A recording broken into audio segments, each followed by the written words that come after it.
All right, let's look and see on problem number 38 how you might attack some of these. Again, I kind of like to use the idea of a table when I'm doing problems like this. For instance, on this first one, they want to know how many sides a polygon has if the sum of the interior angles was 1,980. So what I would do is I would go to my table and I'd write in the sum of the interior angles, 1,980. And while I'm doing it, I'm going to go ahead and write the next one, which was 900. All right, so I'm going to put those two in there. Again, it's just a way for me to keep everything organized. Now, both of these examples actually would have the same process for figuring out the number of sides. Again, remember our formula, if we know the number of sides, we're going to do n minus 2 times 180, which means for this, we're going to take it in reverse. So I'm going to take that 1,980 and I'm going to divide it by 180 to start.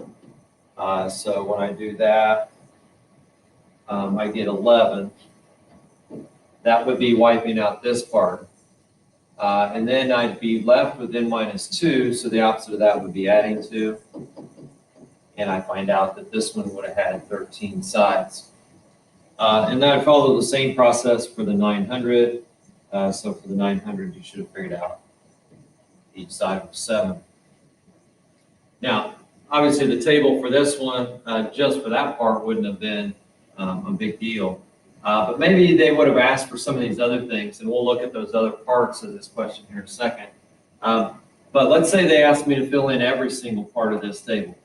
So maybe I'd think about, all right, well, the measure of each interior angle, remember we said we can find that by taking the sum and dividing by how many sides we have. So if I took the 1980, I divided by 13. It's not a nice, neat number, but I'd get roughly 152.3 degrees.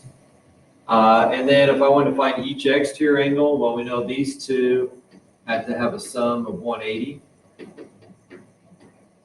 So I take 180 and I take that 152.3 away from it, and I get 27.7 degrees. And then the exterior angle sum, we always know it's going to be 360. And maybe I want to reinforce this idea that we know that this was true. So if I took 360, the sum, and I divided by 27.7, I want to make sure that I get that 13. And I get 12.996, but that was because we did some rounding there with the 27.7. So that's where that table might be helpful in some cases. For this example, it wasn't too bad though, because we just had to find the number of sides. All right, let's see what the next question was to know. So going back to this one, we had, what do we have, 13 and 7. So we had 13 for this one and 7 for this one.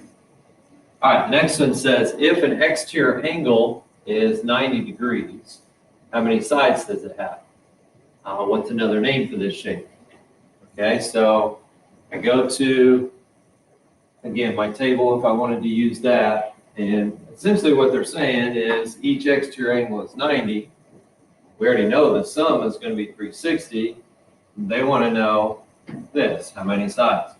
So this would be another one where we know the sum, we know one of them, so that tells me I've got 4 sides.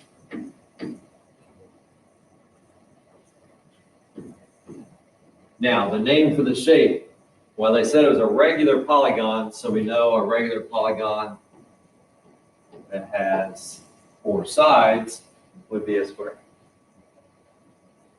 Okay, the next one says, well, each interior angle of a regular pentagon, so now we're talking 5 sides, has a measure of 2x plus 4. And they want to know what x is. All right, so if we think about our regular polygon, and I wanted to look at, first of all, just what would be the sum of the interior angles, because that might be a good place to start. So if I have 5 sides, I'm going to use my formula. So our sum here, and this is one like what we did the other day, it's going to be 540. But they gave us information about each interior angle. So I'm going to take that 540, I'm going to divide it by 5. Because again, it's a regular polygon, so I can do that division. So we find out each interior angle has 108 degrees. They labeled each interior angle with 2x plus 4, so that's our equation. 2x plus 4 equals that 180 degrees, but 108 degrees.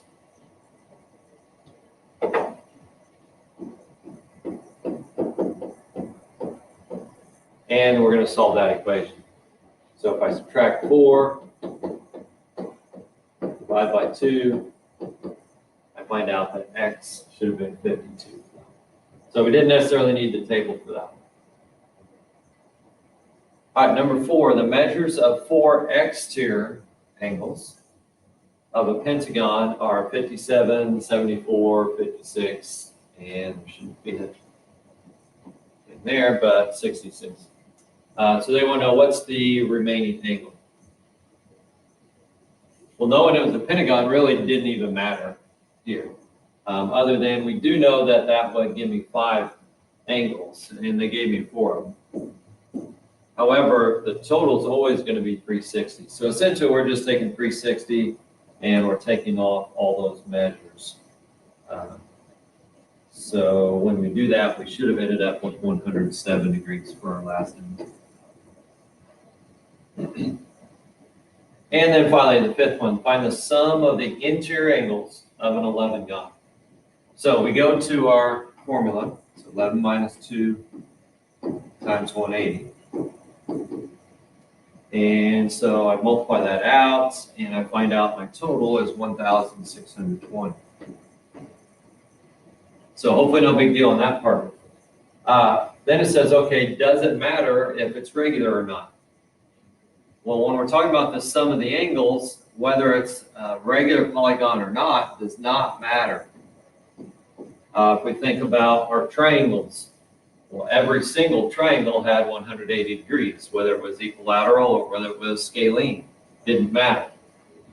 If we think about our quadrilaterals, we know the parallelograms add up to 360, so do squares. So it didn't have to be a regular polygon in order to find the sum. Now, if they ask for the measure of each interior angle, well, that would matter if it's regular or not.